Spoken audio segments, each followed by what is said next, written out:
Bienvenue à toi dans cette deuxième vidéo de la formation 1 heure pour ouvrir ton esprit. Cette fois-ci, on va parler ensemble des émotions.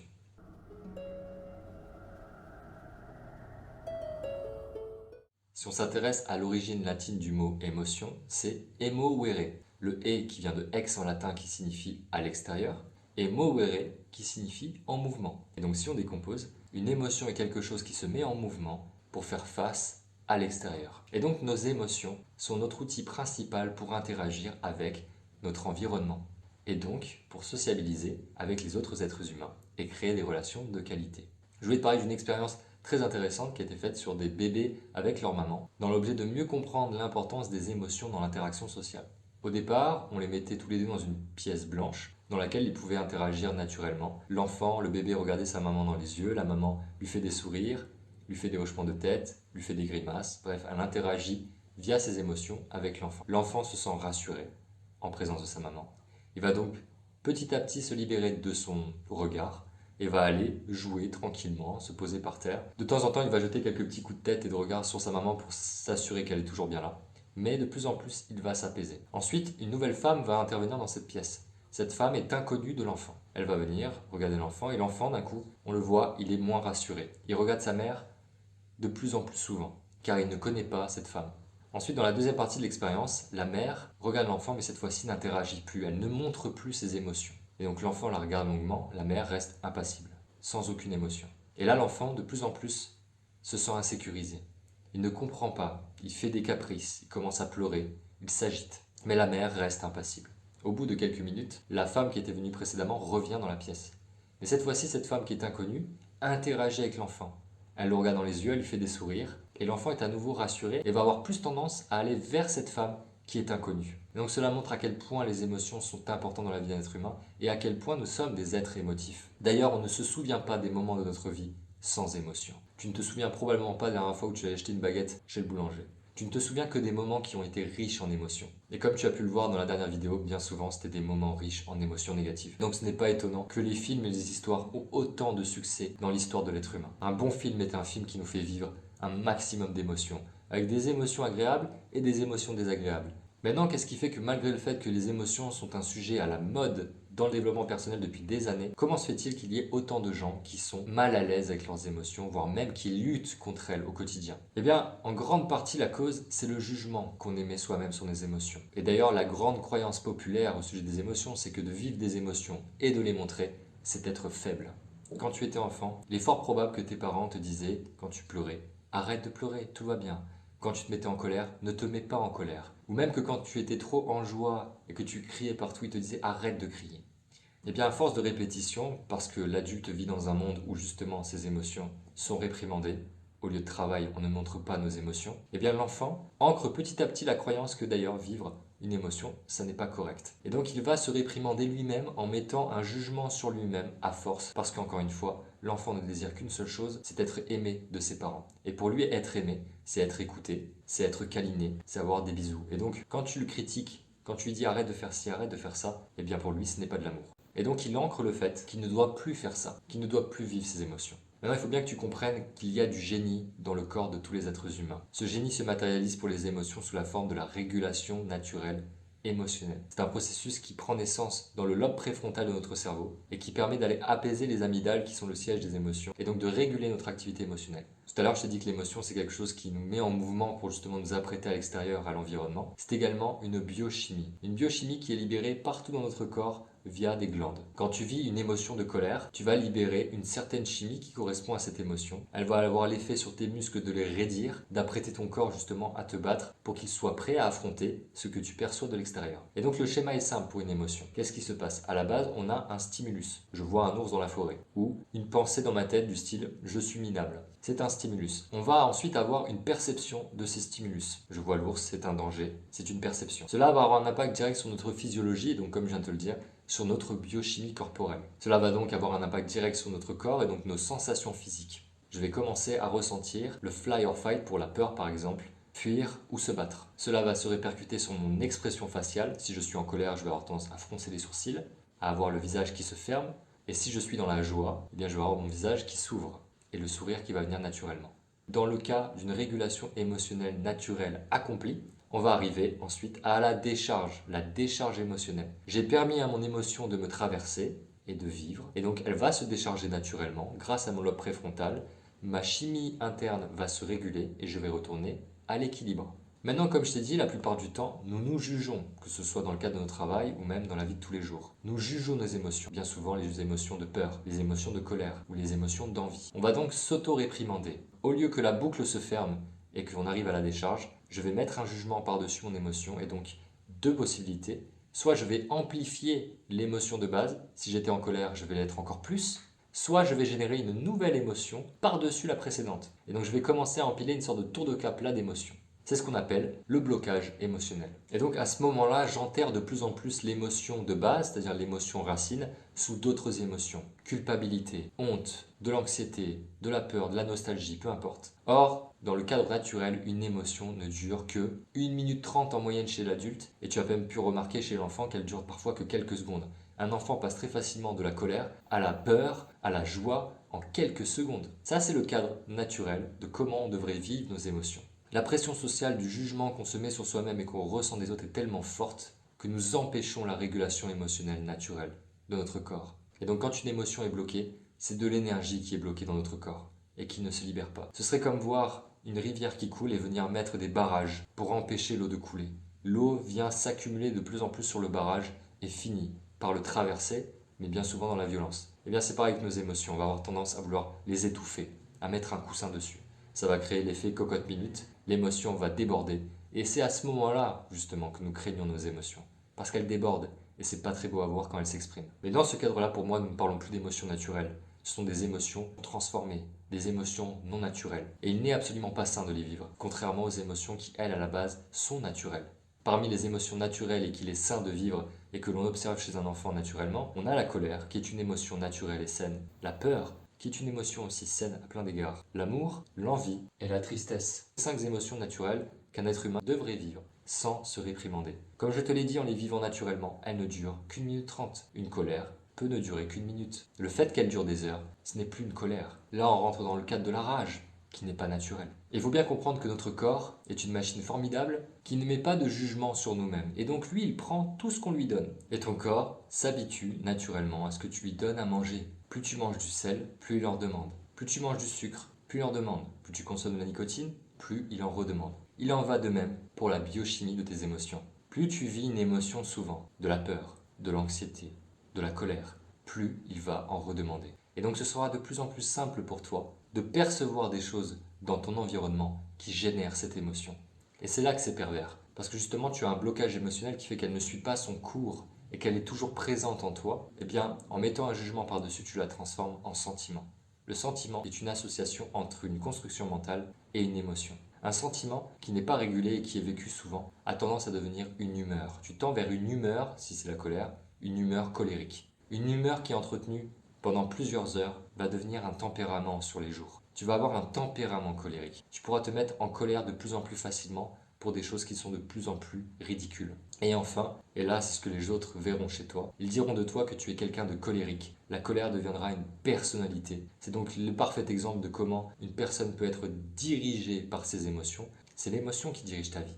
Ou autrement dit, le jugement que tu émets dessus, le fait de ne pas t'autoriser à la vivre pleinement. C'est le fait justement de vouloir l'étouffer qui fait qu'elle devient énorme et qu'elle se transforme en émotion non naturelle qui crée du tort autour de toi. Ce n'est pas l'émotion naturelle à la base. L'émotion est le langage de l'âme. Elle vient t'avertir de ce qui est bon pour toi. Un peu comme ce jeu, tu sais, chaud et froid. Quand tu étais enfant et que peut-être tu jouais au jeu à cache-cache, en disant les indications chaud et froid, tu avais une troisième personne qui disait oui, là, tu es plus ou moins chaud, plus ou moins froid. Eh bien, une émotion joue ce rôle pour nous.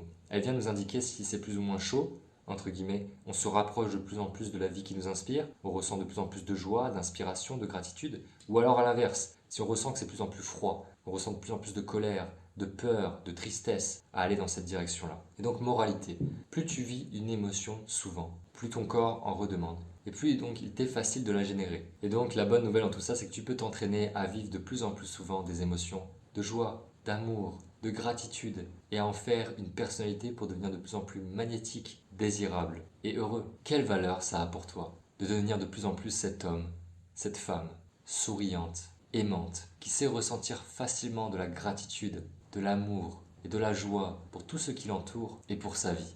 À ton avis, de devenir de plus en plus cette personne, quelles opportunités cela peut t'apporter au quotidien, que ce soit au travail ou dans ta vie de tous les jours? Dans les films, rien n'est plus inspirant qu'un héros qui vit des challenges, vit des émotions très désagréables et apprend de ses erreurs, se relève et transforme sa souffrance en cadeau pour lui-même et pour le monde. Et donc la première étape pour toi, c'est de te donner le droit de vivre tes émotions, de les laisser suivre leur route exactement comme une rivière qui suit son cours et permettre à la régulation naturelle de ton corps de se dérouler. Pour clôturer cette vidéo, j'aimerais te présenter une méthode de régulation émotionnelle très simple qui nous vient de Tara Brach, qui est la méthode RAIN, qui est l'acronyme de 4 mots en anglais. Recognize, Allow, Investigate et Nurture. Je vais donc t'accompagner pour ces quelques minutes à mettre en pratique cette méthode. Je vais donc t'inviter à te connecter à une émotion désagréable de préférence. Peut-être quelque chose que tu as vécu récemment, qui t'a challengé émotionnellement. J'aimerais donc que tu te redresses, que tu mettes tes épaules légèrement vers l'arrière, que tu prennes un temps pour respirer et te connecter à ta respiration. En fermant les yeux, bien sûr, ce sera toujours plus simple. Et d'aller reconnecter au souvenir qui a généré cette émotion. Ça peut être de la colère, de la peur, de l'anxiété, de la culpabilité, peu importe. D'aller connecter à ce moment-là. En connectant au souvenir, tu fais appel à l'émotion que tu as vécue. Et donc tu vas la revivre. Puisque ton cerveau ne fait pas la distinction entre ce qui est imaginaire et ce qui est réel. Et donc la première étape va être de simplement recognize, donc reconnaître cette émotion. De reconnaître qu'elle est là, dans ton corps. De reconnaître quel est ton instant présent pour le moment.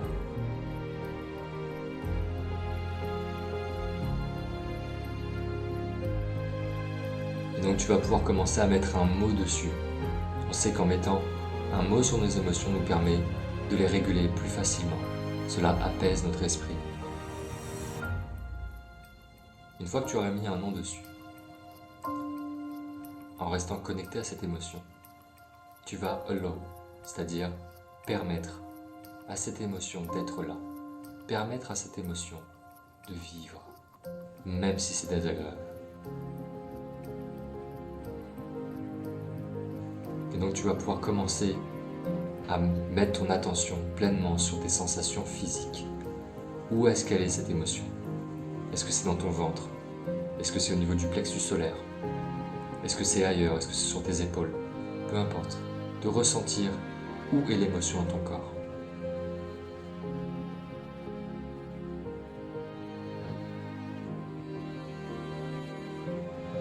Et de mettre toute ton attention dessus.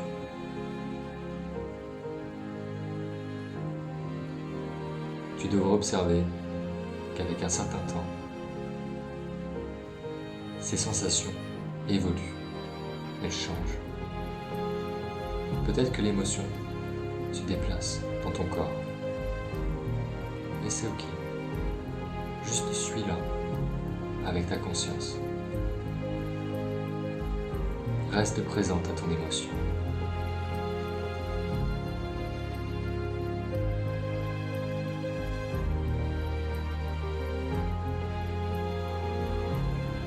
Ensuite, investigate, enquêter. Tu vas commencer à questionner cette émotion. Quel est le message qu'elle veut te transmettre? Quelle est son intention positive pour toi? Si tu ressens de la colère, peut-être que le message, c'est davantage de te respecter, de prendre ta place. Si c'est de la peur, peut-être que le message, c'est que tu te fixes un objectif qui est trop grand, trop challengeant, trop tôt pour toi. Ou quelque chose qui n'est au fond pas important pour toi. Et tout en restant présent à ton émotion, sans attendre de réponse, de chercher à comprendre pourquoi elle est là. Il y a une raison à ça. Ton corps est doué d'une intelligence indescriptible. Aucune émotion n'est vécue au hasard. Toute émotion est légitime. En restant connecté à cette idée-là, tu lui permets d'être. Et en lui permettant d'être, tu laisses l'eau couler. Tu laisses l'eau circuler. Et les choses deviennent de plus en plus fluides. Tu auras peut-être remarqué qu'à ce stade-là de la méditation, ton émotion s'apaise, les sensations physiques diminuent en intensité.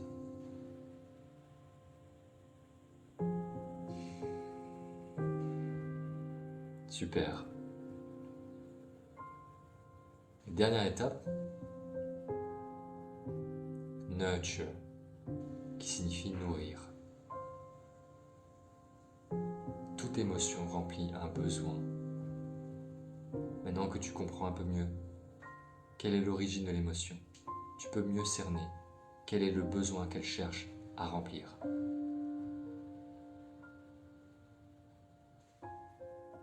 Tu peux venir mettre une main sur la zone qui est souffrante. Tu peux ressentir ta chaleur. Et tu vas pouvoir te dire des mots apaisants dans ta tête.